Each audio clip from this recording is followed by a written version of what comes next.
Ada sebuah program publik raksasa di Indonesia dengan niat yang super mulia. Tapi, kok pelaksanaannya malah jadi sorotan tajam? Yuk, hari ini kita bedah bareng-bareng. Oke, kita langsung aja masuk ke angkanya ya. Dan ini, jujur, bikin kaget. Menurut laporan, hampir 10.000 siswa mengalami keracunan makanan dari program ini. Ya, 10.000. Ini angka yang serius banget kan? Nah, kalau angka tadi udah bikin kaget, yang ini lebih parah lagi.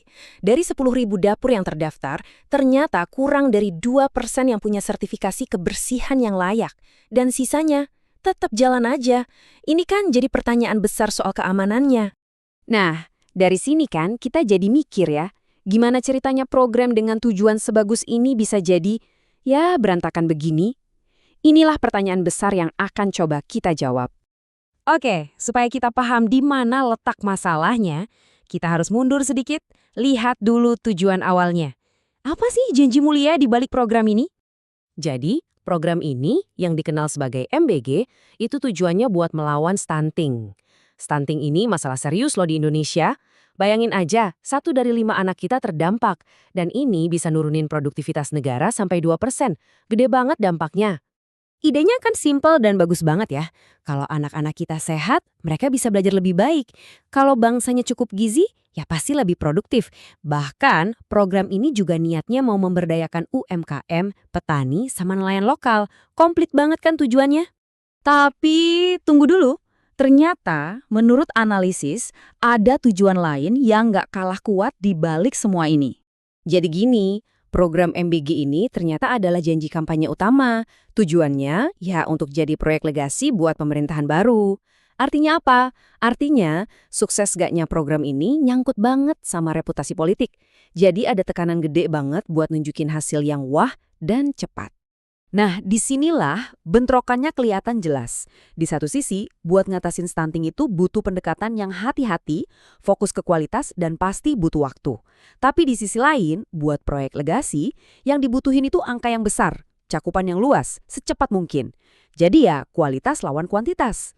Terus, gimana bentrokan ini kelihatan di lapangan? Wujudnya kayak apa? Nah, sekarang kita bongkar satu-satu kelemahan operasionalnya. Ada satu analogi yang pas banget buat ngegambarin ini. Katanya, program ini kayak startup yang fokus ke polesan luar buat bikin investor terkesan, tapi lupa bangun operasional yang kuat di dalamnya. Kena banget kan? Coba deh lihat timeline ini. Ini menarik banget. Rencana Indonesia mau menjangkau 90 juta anak dalam waktu kurang dari 2 tahun. Gila kan? Kita bandingin sama negara lain, berhasil aja butuh 11 tahun. Jepang, lebih dari 20 tahun. Jadi, rencana kita ini super ambisius. Masalahnya itu bisa kita kerucutkan jadi 3 titik kegagalan utama. Pertama, fondasinya lemah. Tiba-tiba dibikin badan baru, BGN, dari nol buat ngurusin program segede ini. Kedua, strateginya kurang pas.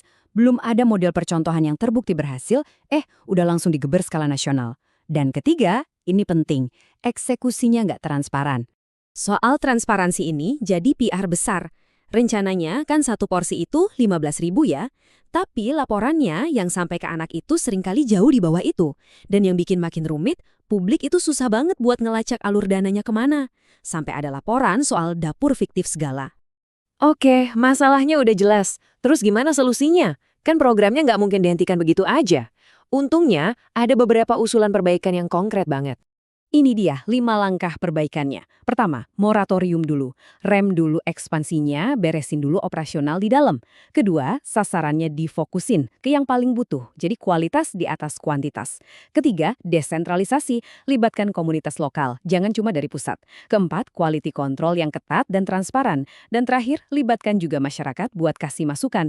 Intinya sih, bangun dulu sistem percontohan yang berhasil, baru deh diperluas. Nah, ini semua membawa kita ke satu pertanyaan pamungkas yang ya cukup provokatif. Sebenarnya tujuan utama program ini apa? Mau jadi sebuah legasi yang megah atau mau jadi penyelamat yang beneran ngebantu gizi anak-anak kita? Karena pilihan di antara dua jalan ini bakal nentuin nasib program ini ke depannya.